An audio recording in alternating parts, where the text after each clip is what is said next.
Аттуу эл-журт, мен бүгүн 2025-жыл 1-январь күнү ушу сиздерге бир-эки маселе боюнча кайрылууну чечтим. Кеңеш иретинде ошол өз оюмду айтып кетим керек. Билесиздер, биздин коомубузда бүгүнкү күндө эрежесиз эр уруш деген бир спорттун түрү бар. Ошону менен биздин көптөгөн жаштарыбыз машыгышып, көптөгөн жаштарыбыз ушу эрежесиз эр уруш деген бул спорттун түрү турбайбы? Ушу менен биз машыксам атактуу, даңктуу болот турбайбы деп туура эмес ойлонушуп алган. Мен ачык айтышым керек. Эрежесиз эр уруш бою без правил деп коет го. Ушуну Кыргызстанда өткөзүп, Кыргызстанда машыгууларды ушу менен токтотушубуз керек. Мунун бизге кереги жок. Эрежесиз эр урушта адамдар, жаш балдарыбыз айрыкча күчкө толгон, ошол мушташканга аракет кылган, эрежесиз эр урушууга аракет кылган балдарыбыздын көпчүлүгү азыр өздөрүңөр түшүнбөй атасыңар. Азыр мына 20 жашта, 25 жашта, 30 жаштагы жаш балдарсыңар, күчүңөр көп. Так, силер келечекти ойлогула. 40тан өткөндөн кийин 50ге барганда баарыңар ошол мушташып жүрүп, майып болуп калып атасыңар. Көпчүлүгүңөрдүн жашоого туруксуз болуп калып атасыңар. Ошондуктан эрежесиз эр уруш дегенди биз токтотушубуз керек. Бул спорттун түрү деле эмес. Бул мушташтын бир түрү. Спорттун түрү деген бул олимпиадалык спорттун түрлөрү бар. Күчүңөр барып ошол жака катышкыла. Бокска катышкыла, күрөшкө катышкыла, дзюдого катышкыла, сууда сүзүүгө катышкыла, футболго катышкыла. Мына ошолорду катышкыла дагы мамлекетибиздин туусун көтөргүлө. Мамлекетибиздин эли журтубуздун атак даңкын чыгаргыла. А биз болсо ошон үчүн кам көрөбүз, жардам беребиз силерге. Ошондуктан мен кайрылып кетер элем, бул эрежесиз эр уруш деген бир эле ошол спортсмендердин өздөрүнө зыянын тийгизбестен, бул келечек муунубузга зыян тийгизип атат. Коомубуздун туура эмес тарапка өнүгүшүнө багыт берип атат. Келечектеги муундарыбыз күчтүү болсок, ушу бирөөнү урсак, жыксак же мушташсак биз жакшы болот экенбиз деген ойдо калып атышат. Андай эмес. Илимдүү, билимдүү болуш керек. Так, спортсмен болгун келсе, туура багыттагы спорт менен машыгыш керек. Мен эсептеймин, эрежесиз эр уруш дегенди биз Кыргызстанда токтотушубуз керек. Муну биздин кийинки муундарыбызга, азыркы жаштарыбызга үлгү кылып көрсөтпөшүбүз керек. Бул болбогон спорт. Спорт деле эмес бул. Дагы бир жолу айтайын, бул спорт деле эмес, бул мушташуунун бир түрү. Анан жанагы башка мамлекеттер машыгып атпайбы, башка мамлекеттер ушуну жасап атпайбы дегендерге айтып коёр элем. Башка мамлекеттер жасаса алар өзүнүн иши, жасай беришсин. Мушташкысы келеби? Бири-биринин башын көзүн жаргысы келеби? Бири-бирин езип былчылдаткысы келеби? Былчылдата берсин. Биз өзүбүзгө жооп берели. Өзүбүздүн коомубузга жооп берели. Эртең келечек муунга жооп берели. Биз даже керек болсо ушул мусулмандыкта деле бул туура эмес нерсе. Мусулмандык динибизде деле бири-бирибизди былчылдатып, башка көзгө чапкылап, ушул эсоп жыгылып, бир жери сынып, талкалангыча чапкылай берген бул туура эмес нерсе. Ошондуктан урматтуу жаштар, урматтуу ушул эрежесиз эр уруш менен машыгып аткан биздин спортсмендер, башка спорт түрүнө өткүлө, муну таштагыла. Биринчиден, 2025-жылдын 1-январынан баштап коррупцияга каршы күрөшүү мыйзамдары катаалданды. Муну мен ачык жана бардык элдерге жеткизип коюуну чечтим. Себеби дегенде, бул мыйзамдын аткарыла башташынын негизинде көптөгөн адамдар ошол коррупцияга аракет кылгандар, коррупция жасаган адамдар, айрыкча мамлекеттик органдардын кызматкерлери билиш керек. Билиш керек, кийин билбей калып турмун, мыйзамдардын өзгөргөндүгүн мен сезбей калып турмун, анан ошонун негизинде мурдагыдай эле окшойт деген ойдо болуп турмун деген болбош керек. Биринчиден,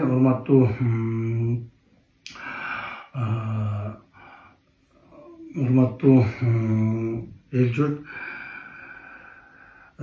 2025 негизги биздин максатыбыз бул 2025-жылдын 2025-2026 жылдары Кыргызстаныбызда коррупция деген илдетти жоюу, жок кылуу болуп эсептелет. Жана биз ушул максатыбызга жетишибиз керек. Эмне үчүн мен муну айтып жатам? Көпчүлүгүңүздөр ойлоп жатсаңыздар керек, коррупцияны жеңе албайсыңар, коррупцияны жеңүүгө мүмкүнчүлүк эмес, жана ал өтө кыйын деп. Туура, өтө кыйын. Жеңиш өтө кыйын. Күрөшүү дагы өтө кыйын.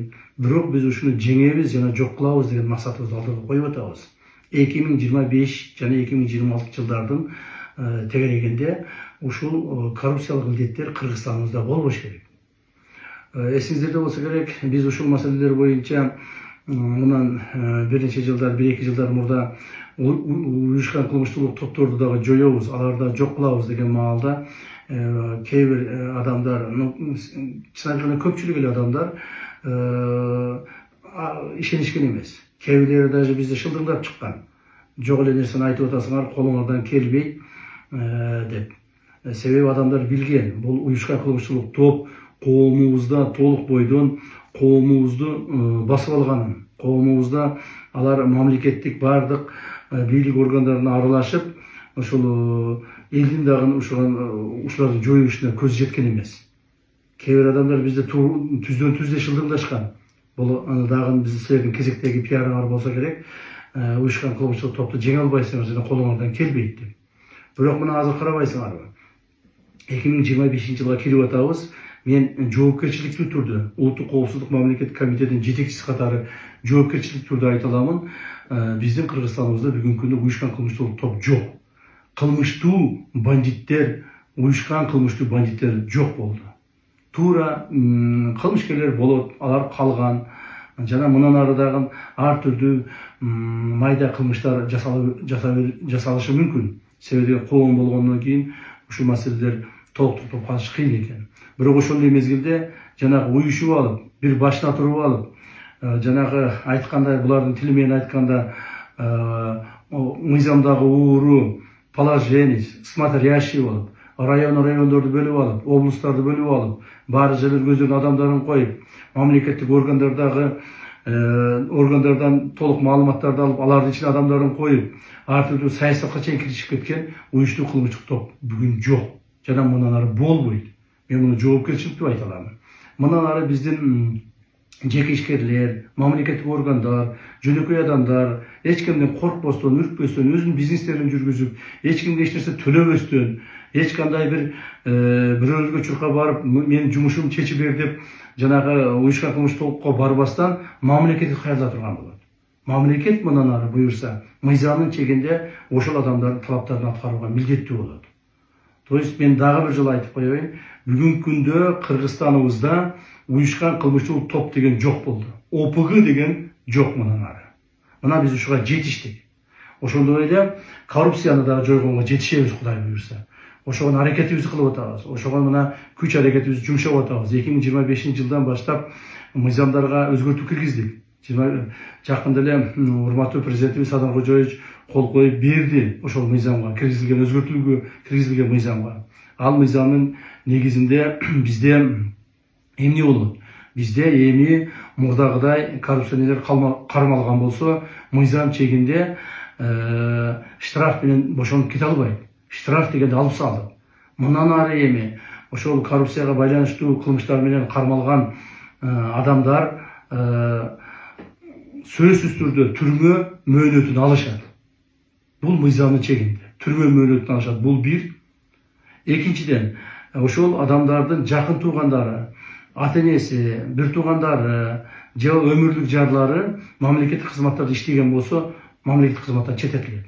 Ал эми өздөрү болсо, ошого жазага тартылгандан кийин өмүр бою мамлекеттик, муниципалдык же укук коргоо органдарына жумушка тура албайт. Мына мыйзамдын катаалдыгы ушунда болду. Ошондуктан урматтуу мамлекеттик органдын кызматкерлери, мен силерге ачыктан ачык кайрылып кетким келет. Мындан ары ошол коррупциялык элементтерге, коррупциялык жанагы кылмыштарга барбооңорду чакырам. Айрыкча мына билим берүү тармагында, медицина тармагында, ошол эле мына мамлекеттик органдардагы район, акимдер, облустар, министрликтер, ошол жерде иштеген жооптуу кызматкерлер, мамлекеттик сатып алуулар жана башка жерлерде бардык жерине айтып коеюн. Эртең мен билбей калып турмун деп ыйлабаңыздар. Биз мындан ары ушул коррупцияга каршы күрөшүүнү күчөтөбүз жана мындан ары ошого толук бойдон бардык күчүбүздү жумшайбыз. Дагы бир жолу айтайын. 2025-2026-да биздин Кыргызстаныбызда коррупциялык элементтер калбаш керек. Мына ушуга аракет кылабыз. Кайсыл жерде коррупция болсо, кайсыл коомдо, кайсыл мамлекетте коррупция болсо, ал мамлекет өнүкпөйт. Же өнүксө дагы жанагы эмне деп коет, мындай бир туура эмес жака өнүгүп калат. Туура эмес жака өнүгүп, жана искусственно өнүгүп калышы мүмкүн. А биз толук бойдон аларды жойсок, мамлекетибиз мыйзамдуу, акыйкаттуу мамлекетке айланат. Эркин мамлекетке айланат. Кудай буйрса, мына ошого багыт алышыбыз керек. Бул биринчи маселе. Экинчи бир маселебиз бар. Урматтуу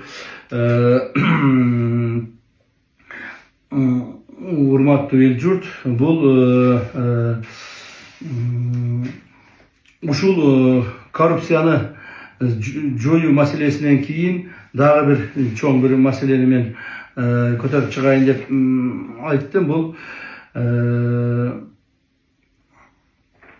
биздин укук коргоо, коопсуздук, прокуратура жана сот органдарынын кызматкерлерине. Урматтуу президентибиз өзүнүн 3-чү элдик курултайда өзүнүн сөзүндө так биздин алдыбызга тапшырманы коюп кетти. Эч кандай адамдарды күнөөсүз күнөөлөп